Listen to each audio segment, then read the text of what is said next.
Fa manoloana ny lalàna vaovao larana fa 7 tsipika aotra valo ny voalohany volana aogositra 7 izay manova ny rafitra sy ny mpikambana ao anatin'ny CES dia nisy ny fivoriam-be izay nataony mpitsara eo anivon'ny sendika ny mpitsara eto Madagasikara na SMM ary nisy indrindra ny fanambarana izay nataon'izy ireo.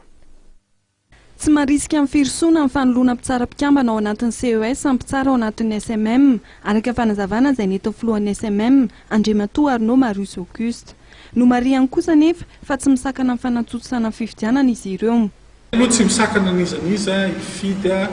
na mandatsaka izay candidaturana fa hita tamin'ny fampiresahana teo dia tsy dia marisika intsony tsy dia mazoto amin'izay intsony zany ny mpitsara ny mbola hoe anao fifidianana vaovao indray nefa noho izay araka tenenina teo hoe lalàna iny efa petraka dia handeha foana fifidianana zany dia eo tsika mahita zay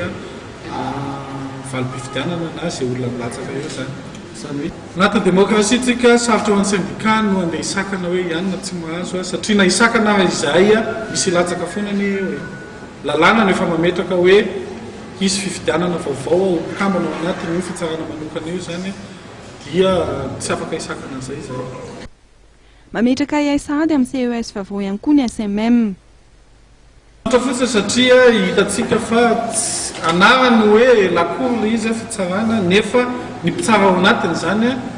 tsy maro anisa zany hoe tsy majoritaire mihitsy mety ho mpanao politika no betsaka ao dia tsy tompona andrakitra amin'izay zay rasanatrika aingany ka tsy hisy sahady ny lalàna